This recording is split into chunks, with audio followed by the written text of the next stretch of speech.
Have you ever seen a teacher get fired on the spot? I was in science class when I grabbed what I thought was my granola bar from my bag. One bite and I knew something was wrong. The taste? Peanut butter. My friend's protein bar must have gotten mixed up with mine when we studied together. I need the emergency EpiPen. I gasped, already feeling my throat tighten. I just ate peanuts. The substitute teacher looked up from her desk, where she was eating from her own bag of peanuts. Don't be dramatic. Allergies are all in your head. No, you don't understand.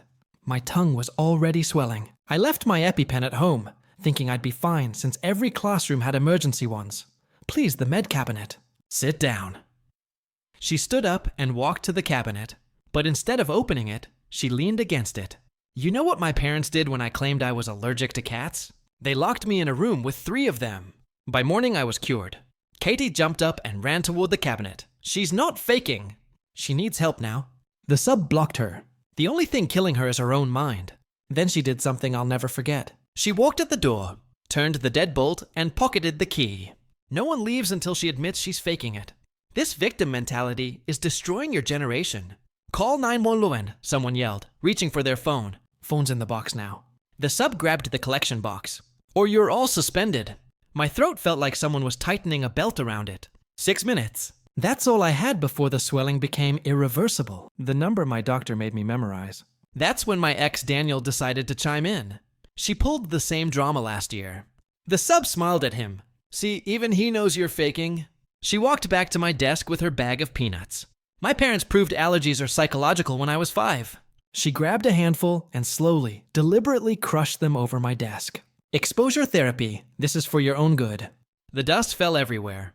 Blood started dripping from my nose. My lips were swelling. Katie screamed. Look at her. The sub shoved Katie back down. Psychosomatic reaction? She believes she's dying, so her body mimics it. That's when Tommy touched his neck. And I guess he was allergic too, because his eyes started swelling shut. I can't see. Everyone lost it. Kids were dumping entire backpacks on the floor, throwing contents everywhere. Does anyone have an EpiPen? Sarah was sobbing, using her shirt to wipe blood from my nose. Please don't die. Please don't die. Jack ran to the door and started pulling on it. Open this right now, please. The sub laughed. Sit down or you're expelled. Jack kept yanking on the door handle, the whole frame rattling. Help somebody. Other kids joined him, pounding on the door with their fists. Through the door window, Mr. Peterson from next door looked in. The sub stepped in front of the window, blocking his view, and gave a thumbs up before closing the blind. He walked away. This is kidnapping! Katie screamed. 3 minutes left. Blood dripped from my nose onto my desk. Tommy was clawing at his throat. Lisa was in the corner, vomiting from pure panic. 2 girls were huddled together crying.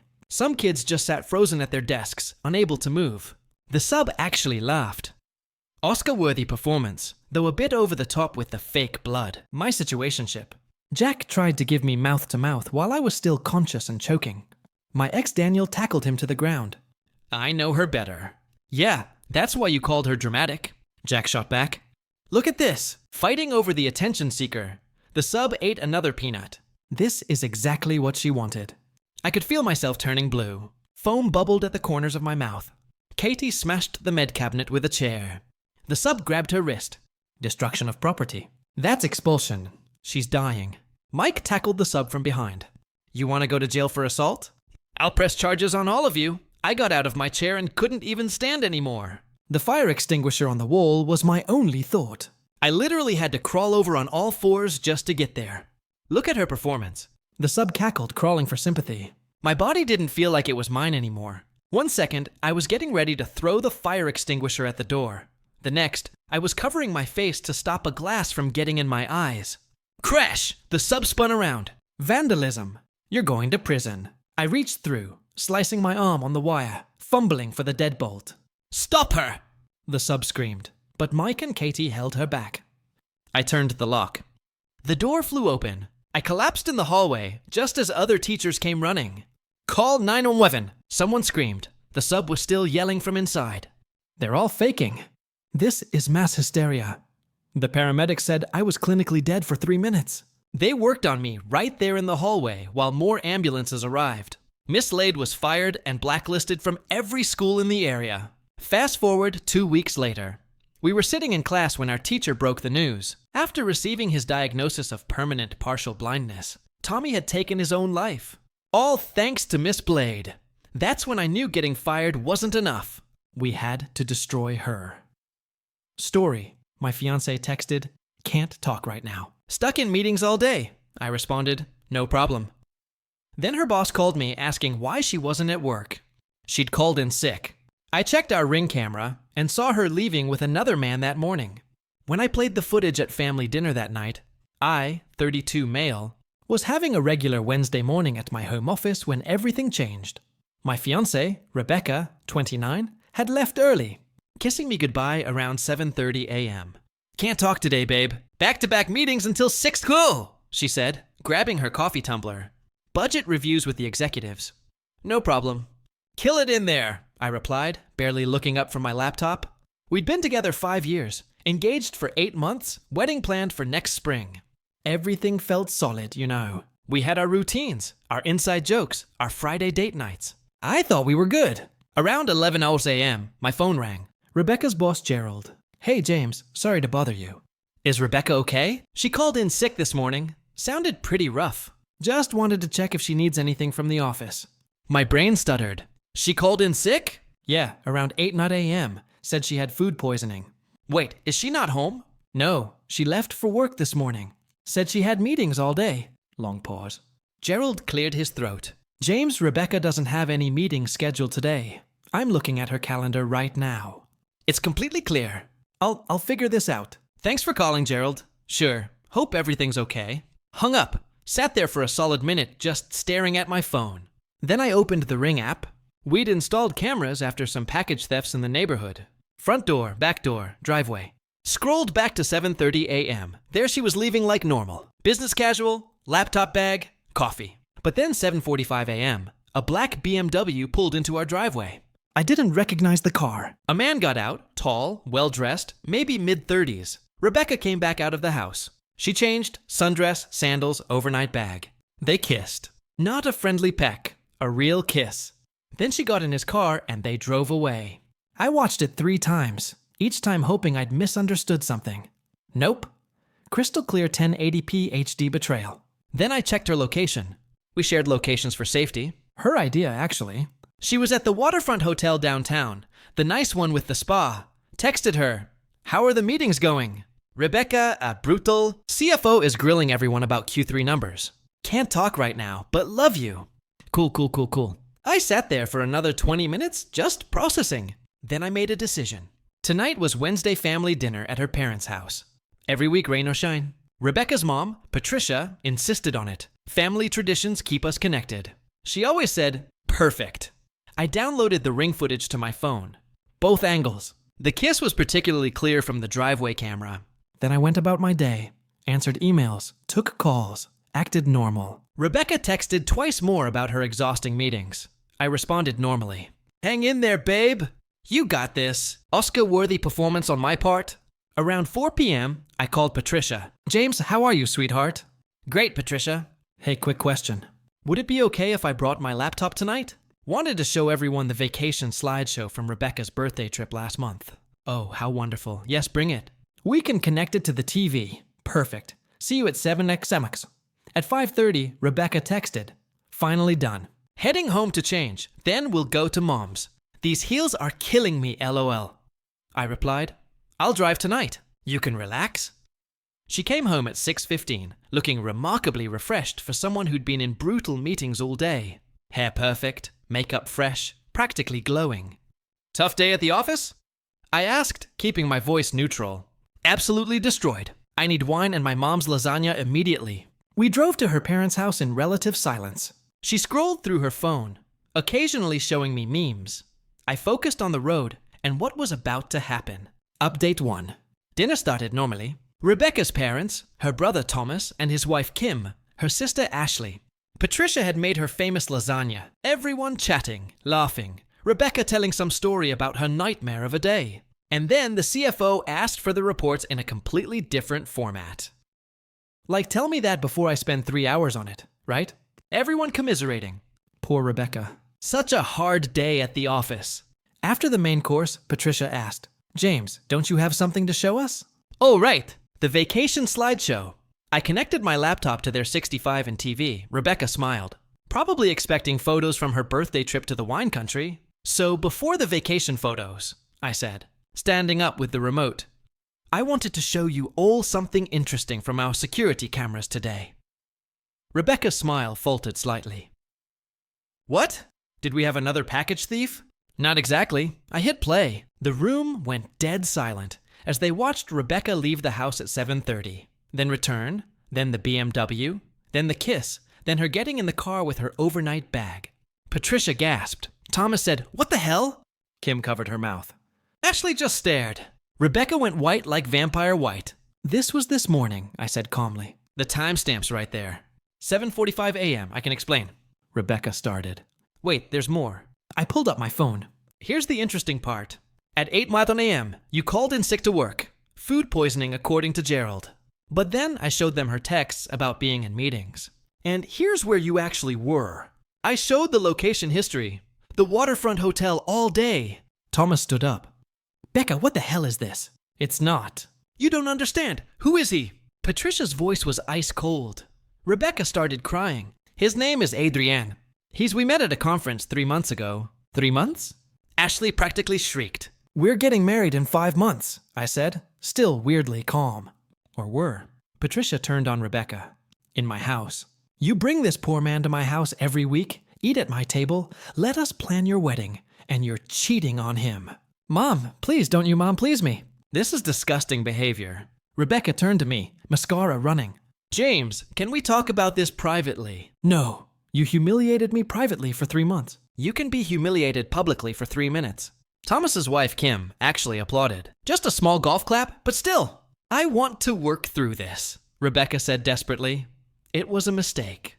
Calling in sick wasn't a mistake. Changing clothes wasn't a mistake. The overnight bag wasn't a mistake. Those were choices. Multiple deliberate choices. Where are you going to go? She tried. This is your home too. My name's on the mortgage alone. Remember, your credit wasn't good enough to co-sign. Her dad, Robert, who'd been silent until now, stood up. Rebecca, go to your room. Dad, I'm not 12. Go to your room. She actually went crying, stumbling, but she went upstairs to her childhood bedroom. Robert turned to me. James, I'm so sorry. This isn't how we raised her. I know, Robert. This isn't on you. Patricia was already on her phone. I'm calling the wedding vendors. We're canceling everything. She can pay the cancellation fees. Mom's taking this harder than you, Thomas said to me. She's embarrassed, Patricia said, not looking up from her phone. She tells everyone what a perfect couple you are, how proud she is. And now this. I started packing up my laptop. I should go. James, wait. Patricia hugged me. You're always welcome here. Always. Your family with or without her. Got home around 9:30 p.m. Rebecca's car was already there. She was in the bedroom throwing clothes into suitcases. I'll stay with Ashley tonight, she said without looking at me. Cool. Leave your ring and house key on the counter. James, please. Can we just talk? We can talk through lawyers. Lawyers? We're not married. No, but we have shared assets. The car you drive is in my name. Your engagement ring was a family heirloom from my grandmother that's getting returned. The joint savings account for the wedding needs to be closed. She started sobbing again. One mistake and you're destroying everything. Rebecca, you looked me in the eye this morning and lied. Texted me lies all day. Would have kept lying if Gerald hadn't called. That's not one mistake. That's a pattern of deception. She tried another angle. Adrienne means nothing. It was just excitement, something different. Then you threw away 5 years for nothing. That's worse, not better. She left with 3 suitcases and no ring. But of course it wasn't over. Update 2. The next morning, Thursday, the entitlement began in earnest. 8 a.m. Rebecca's first salvo. A text novel about how I ambushed her, humiliated her in front of her family, and violated her privacy by showing the ring footage without her consent. That's illegal, she wrote. My lawyer says you can't record someone without their knowledge. I forwarded it to my buddy who's a paralegal. He laughed. It's your house, your camera, clearly visible, and she lives there. She had knowledge. Tell her good luck with that. 9:00 a.m. Adrian called me. Actually called me. The audacity. Hey man, James, this is Adrian. We need to talk Manto, man. No, we don't. Look, I didn't know she was engaged. She told me you guys were separated living as roommates until the lease was up. Cool story. Still don't care. I'm trying to apologize here. To who? Not me. You owe me nothing. Rebecca owes me everything. Lose my number. Hung up. 10:00 a.m. Rebecca's mom, Patricia, called James. Honey, Rebecca's asking me to talk to you. She wants to come get some things from the house. She got her things last night. She says she forgot items, personal items. She can send me a list. I'll box them up and leave them outside. She also wants to discuss the car situation. What situation? It's my car. I'm keeping it. Patricia, I told her this would happen. She's staying with Ashley, crying nonstop. Says you're being cruel, Patricia. She had another man in my driveway at 7:45 a.m. The cruel ship has sailed. Fair point. Oh, and James, I canceled all the wedding vendors. Most won't refund the deposits. I told Rebecca she owes me $8,000. How'd she take that? She said it was your fault for overreacting. I took away her credit card. God bless Patricia. 2:00 p.m. Rebecca showed up at my work. Security called me down. I need to talk to you, she said in the lobby. At my job? Really? You won't answer my calls because we're done. This is harassment, Rebecca. I have a right to my things. My car, my home. You have a right to nothing. The house is mine. The car is mine. You're a guest who overstayed her welcome. She started crying. Loud, dramatic tears. People were staring. Security looked uncomfortable. Ma'am, you need to leave. The guard said, He's stealing from me! She wailed. I pulled out my phone, showed the guard the ring footage. She cheated. We broke up. She has no legal claim to anything. The guard's expression changed. Ma'am, leave now or I call the police. She left, but not before screaming, This isn't over! 6:00 p.m. The social media campaign began. Rebecca posted on everything. When you give someone 5 years of your life and they throw you away over a misunderstanding, living my truth and healing from narcissistic abuse. Survivor, not victim. Narcissistic ex Warner starting over. The comments started immediately. Her friends rallying around her. You deserve better. His loss. King behavior leaving that toxic man. So, I posted my own update, just one. The ring footage screenshot of her kissing Adrian. Caption, misunderstanding. Timestamp 7:45 a.m., the day she called in sick to work. Receipts included. Her post disappeared within an hour. Thomas texted me, Savage, I love it. Friday, Rebecca's attorney sent a letter, an actual attorney letter, demanding 6 months to vacate the house. The car title transferred to her name. Half the value of the engagement ring as compensation for emotional damages. $25,000 for contributions to household expenses over 5 years. Quadruple. My response through my lawyer. Miss Rodriguez has no legal standing for any of these demands. She was a month-to-month tenant with no lease, given appropriate notice to vacate. The vehicle is solely owned by my client. The ring was a conditional gift contingent upon marriage. No marriage, no ring. Her household contributions were rent, which she received in the form of housing. Counteroffer. She vacates immediately and returns any remaining items belonging to my client, or we pursue formal eviction proceedings. Friday night, Ashley called. Dude, she's losing it. She quit her job. She what? Said she couldn't face everyone knowing what she did. Gerald apparently told people why she was really out Wednesday. That's insane. She thinks she'll feel sorry for her and take her back if she's desperate enough. That's not how that works. I know. We all know she's the only one who doesn't know. Saturday, Rebecca sent 73 texts between 2 a.m. and 6 a.m. They ranged from, I hate you. Please take me back. Adrienne dumped me. You ruined my life. I'll do anything. I'm going to destroy you. I love you so much. Your dick was mediocre anyway. Please just talk to me. I screenshot them all for documentation and blocked her number. Saturday afternoon, she came by with a U-Haul. And Adrienne, we're here for her furniture. Adrienne announced. What furniture? Her bedroom set. Her desk hurt. I pulled up receipts on my phone. The bedroom set I bought from Pottery Barn. Here's the receipt. The desk I bought from West Elm. Here's that receipt. The couch. IKEA. My credit card. Rebecca was silent, not making eye contact. She has clothes here, personal items. That's it, I said. This is Adrienne started forward. Step on my property and I call the cops. Your choice. They left with nothing. Sunday family dinner at Patricia's. She invited me, not Rebecca. She's banned until further notice, Patricia said.